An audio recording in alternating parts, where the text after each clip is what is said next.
A few weeks ago, I made this video. I talked about my iPhone 13 and how I feel about it after 2 weeks of usage. I said that I definitely do not need an upgrade, but that I want one. And I did it.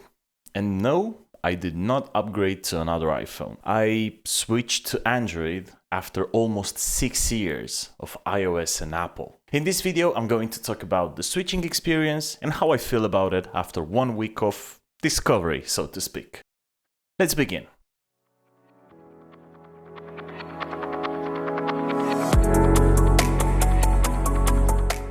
So, after studying the market for a bit, I ended up with 3 main options: the iPhone 15 Pro Max, the Samsung Galaxy S24 Ultra, and the Honor Magic 6 Pro. All of them have what my iPhone 13 is missing: a big screen, 120Hz refresh rate, telephoto lens, and USB-C. I initially wanted to go with the iPhone because I thought that the setup would be easier and the transition would be seamless. But there was a deal breaker: the price. While the Samsung and the Honor were going for about $1,000, the iPhone was sitting on a whopping $1,300. Now, disclaimer, we're talking about the prices here in Eastern Europe, Romania. So, what did I choose? Well, the Samsung. Mostly due to my preferences. First things first, I preferred the Samsung design, and I actually had the opportunity to play with it for a bit and hold it into my hand before. And there's also the 7 years of software updates that this phone comes with. I intend to use this phone as my personal daily driver for at least 4 years from now on. I would have loved to test the Honor as well, and I hope I'll get the chance to have their devices here on our table in the near future. Now, I got this 1 week ago, and I'm still getting used with it, but I gotta say, there are some very cool things that I have discovered throughout my experience so far. So in this video, we're going to cover 3 main things: setup and transfer experience, things that are new to me, and things that I will miss. Now, let's talk about the very first minutes that I had with this phone. Firstly, it is simply gorgeous. Solid construction, straight lines, and a small camera crease. I don't know how they managed to do this, but goddamn, I love it. When you touch something like a case on it, the phone basically becomes flat. It's simply awesome. I turned it on and began the setup. My main concern here was that I will not have that seamless transition you get when going from an iPhone to another iPhone.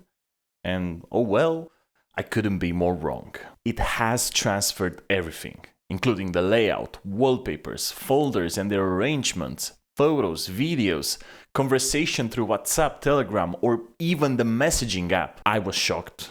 That's it. And I find it funny because I did the same process with 2 iPhones. We got to transfer everything from an iPhone 11 to an iPhone 16 Pro. And while it did what it was supposed to do, WhatsApp had to rely on its own backup. And that was not done for about 2 or 3 months, which meant that the recent conversations were not there when the transfer was completed, and we were not aware of that. We thought that WhatsApp was doing the backup a bit more often, but it seems like it was turned off for some reason. I mean, yeah, that's on us definitely, that's our fault. But with this phone, completely different story. It asked me if I want to specifically transfer everything from WhatsApp to this phone. Obviously, it couldn't be perfect. It missed a few apps, but some of them are not available in Google Play at all, and some of them simply did not want to communicate with Smart Switch. I mean, that's fine. 2 of them were some banking apps, which I could get on Google Play, and the rest of them, I'm not even sure because I don't think I was using them anymore. So yeah, not that big of a deal. It took it around 2 hours to get everything transferred and get everything in place, including the wallpaper, the layout, the apps arrangement on the screen. I believe it's not that bad, even though during those 2 hours, I have to say the phone was quite warm and it wasn't really working properly. I realized that when I saw that the fingerprint sensor is simply not working properly. It was failing many times, and I basically had to use the pin to unlock the phone. However, after everything was done, absolutely no issues to report. I waited for the next day to introduce my SIM and start using it. I didn't really want to explore it. I wanted to act like I was already used with it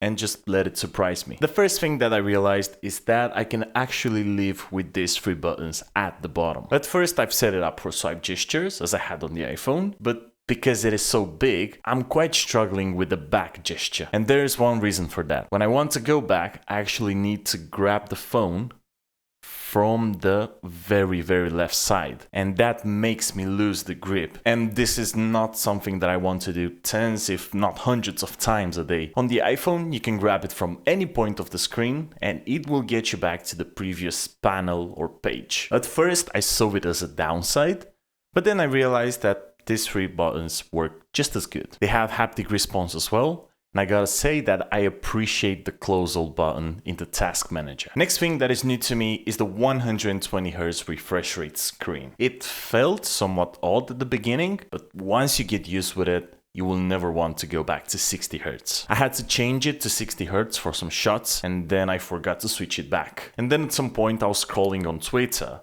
and somehow it was feeling oddly slow. It couldn't keep up with the scrolling speed. I switched it back to 120 and boom, everything looking amazing again. The screen also adapts this refresh rate depending on the content that you are watching. For example, if you're looking at a photo, it will go down to 1 Hz as far as I'm aware. So it will not consume as much battery as before. And if we are talking about the screen, I gotta say, it is amazing. 6.8 inches with a resolution which goes up to 1440p. What's cool about it is that you can change this resolution in the settings. I keep mine on Full HD Plus for the sake of battery, obviously, and I spot a small difference there. I like pixel peeping basically, but it is not that bad and not worth sacrificing the battery for a bit more pixel density, at least for me. I'm still looking into how to get the best out of this screen because I feel that some elements are actually a bit more pale than what I had on my iPhone. I observed that mostly on apps icons,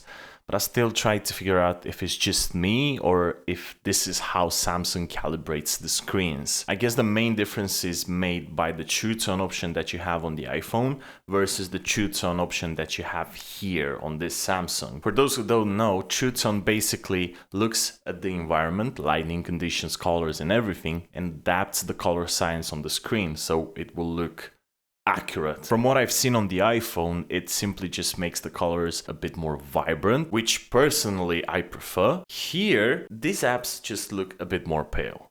That's pretty much it. I mean, don't get me wrong, the screen is amazing, the best screen that I've ever seen. It's just my preferences here. I'll let you know at the next review if I manage to do something about it. Next one on the list is the keyboard. And I know it sounds stupid, but I simply hate the keyboard on the iPhone. I tried using Microsoft SwiftKey on the iPhone, which is a great keyboard, but it was only working properly for a month or maybe 2. Then it suddenly starts to have bugs and lags and everything, and they're always the same bugs. No matter the version, no matter the iOS, the same bugs every single time. And something tells me that this is actually Apple's fault. However, now I can finally type without swearing every 10 seconds. Next on the list is this little thing called S Pen, and it's not a deal breaker, obviously. I consider it as being a bonus, but I have to say it is quite cool, or at least for now. The accuracy is impressive, you can do quite a lot of stuff with it, but I'll come back to it when I'll do a long-term review and I'll tell you guys if I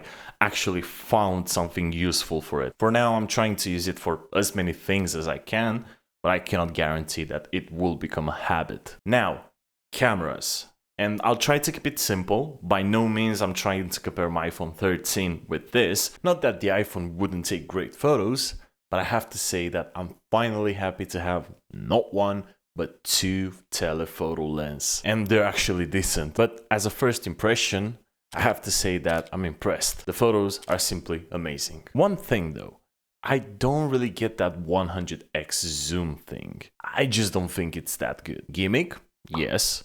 Useful in some very isolated cases, but that's pretty much it. The video performance is better than I was expecting, even though it doesn't shoot log or ProRes as the iPhone 15 Pro Max, but the quality overall is still solid. I don't really shoot in log. I have cameras which can do that, both my Sony a7 III and the Sony ZV-E10 that I'm using right now. I just don't use it. It doesn't really fit well in this scenario. As for ProRes, that would be helpful, but it's not worth $300. As simple as that. But also I do believe that this is a good opportunity for me to start and making some content outside the studio. Looking at this selfie camera, because this is what I'm using to shoot right now, I have to say, it is quite nice. I'll have my final say when I actually import everything into my computer, but I look quite sharp in good lighting conditions, obviously, and I'm using portrait video right now to do this. The separation looks quite good, and also is quite consistent. I'm not seeing any flaw whatsoever. So what do you think? How does it look for you?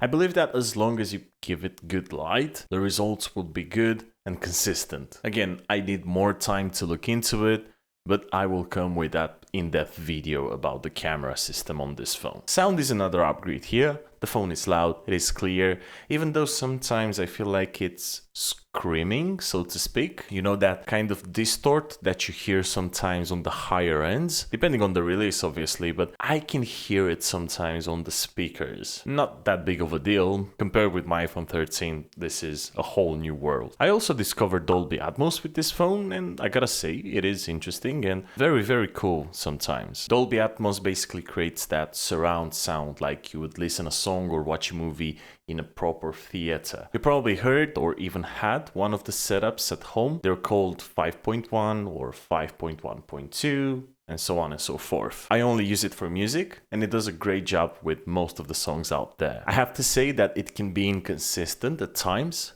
Nothing Else Matters from Metallica is a great example. It makes the intro way too loud, and then when the verse kicks in, it suddenly calms down. However, it still does its job. It makes the songs louder in general, and it actually creates that surround sound. Even better if you have a decent pair of headphones. It's just that some songs will not fit in, and that's fine. I'll talk about Android in a separate video. It's just because I'm still exploring it basically. It managed to replicate my iPhone look almost one-to-one, and for that I gotta say, heads off Smart Switch. And I actually intend to make it look more like Android, to have a home screen with the weather app, clock and some most used apps, and then rest of it into a separate menu, like the apps library but easier to access. Truth to be told, as of now, the more I use it, the more I like it. However, there are some things that I will miss. Starting with Face ID. Fingerprint is good, it works perfectly and it rarely fails. But I still prefer to just look at the phone and unlock, pay, logging into apps, you name it. And the phone actually knows when I want to do it. It will not work if my eyes are closed or if I don't pay attention to it. And there are some apps which actually require you to look into the sensors if you want to move forward. And do not get me wrong, fingerprint is fine. It is safe, no concern at all, but I still prefer Face ID. Then we got the apps optimization. And I'm not talking about photos or videos taken inside Snapchat or Instagram, because honestly, I don't really care about them. For those who care though,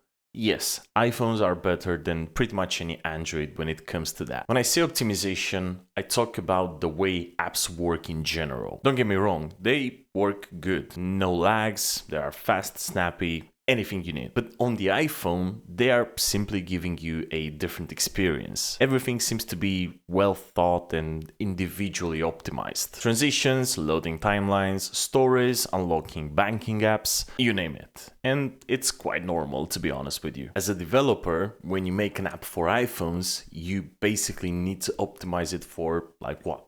4 devices? And they're pretty much the same devices every year. Whereas on Android, oh well, good luck. Not that it bothers me in any way, it's just that it makes the system look a bit unsoldered. Another thing that I will miss, at least for some good time, is the Apple ecosystem. Now I have to make at least one extra step every single time when I want to transfer something from my phone to my Mac. No more AirDrop, no more copy-paste between devices, as in you copy something on the Mac, then paste it on the iPhone and vice versa. Also, I have to use a third-party app on my Mac to create a virtual external drive that will represent this phone, so I can actually import or transfer some photos, some files, whatever, you name it. Sometimes, as much as I love Apple, I just hate them. The Find My app was also very useful, but what can you do? However, I'm planning on building my own PC on x86 with Windows.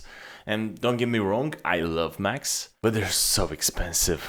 Something that got into my habits and that I used a lot on my iPhone was the search bar. Swipe down and then you can search for whatever you need plus some mostly used apps. On Samsung though, if you need the search bar, you need to get into the menu and then you'll find it at the very top. The swipe down on the home screen brings down the notifications, which makes sense considering the size of the screen. On the iPhone though, you can't really have that because the notifications and the control center are separated. So you will have to go to the top left or the top right and then swipe down depending on what you need. Two different approaches, out of which I prefer the iPhone. I'll see how I get around this after I change the layout. To be completely honest with you, my phone was a mess from that point of view. Everything was everywhere. So maybe this is a good opportunity for me to get it a bit more organized. And that's pretty much everything that comes into my mind. As I said, I have it for a week and I'm still getting used with it. Overall, I like it a lot. You win some, you lose some,